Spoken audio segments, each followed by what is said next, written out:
جب سے اللہ تعالیٰ نے اس کائنات کے نظام کو بنایا ہے تو اس نظام میں اچھے لوگ بھی رہے ہیں اور کردار کے لحاظ سے برے لوگ بھی رہے ہیں۔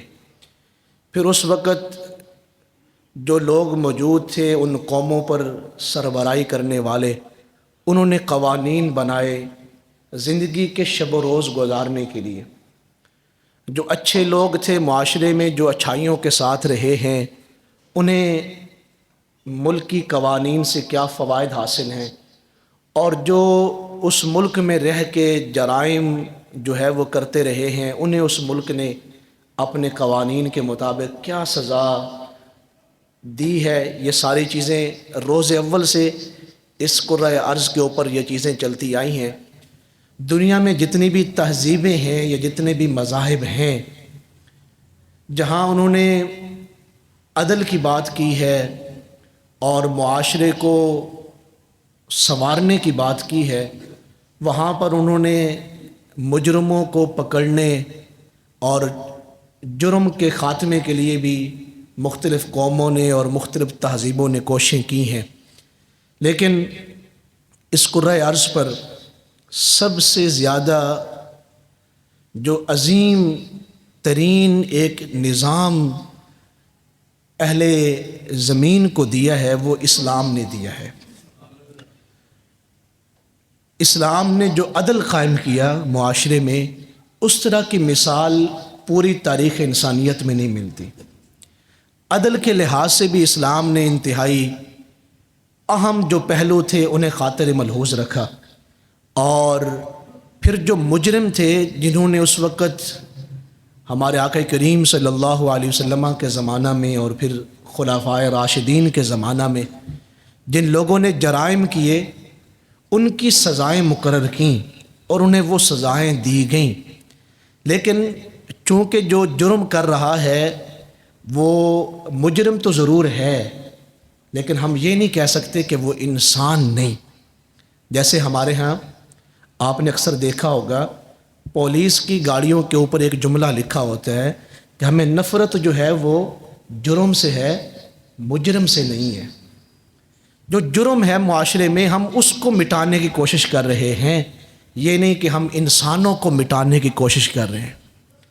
اسلام نے جو جرائم کرنے والے قیدی ہوا کرتے تھے ان کے ساتھ بھی جو سزائیں مقرر کیں وہ تو کیں، لیکن جتنی دیر وہ جیل میں یا سلاخوں میں رہے ہیں ان کے ساتھ اچھے سلوک کا حکم فرمایا۔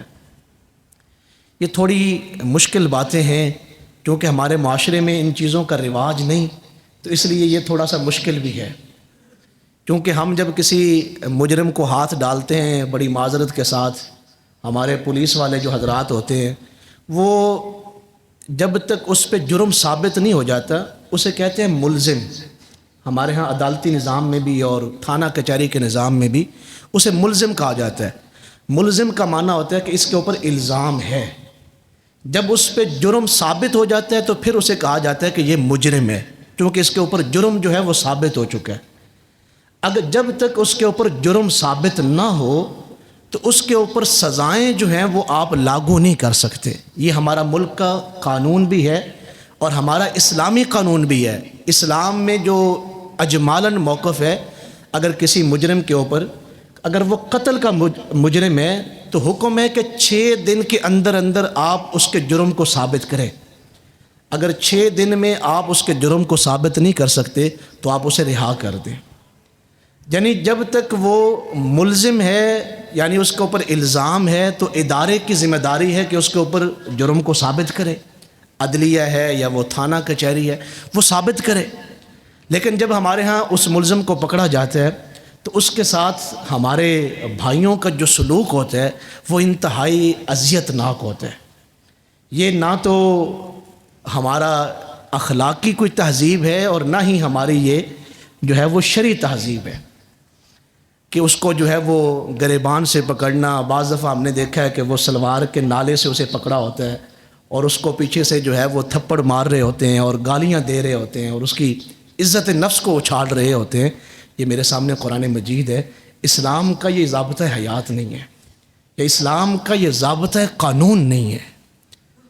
آپ کبھی اسلام کا مطالعہ کریں، یہ قیدی کوئی آج پاکستان، ہندوستان یا بنگلہ دیش یا دیگر جو اس وقت کرۂ ارض پر ممالک ہیں، یہ اس دور میں ہی لوگ قیدی نہیں بن رہے۔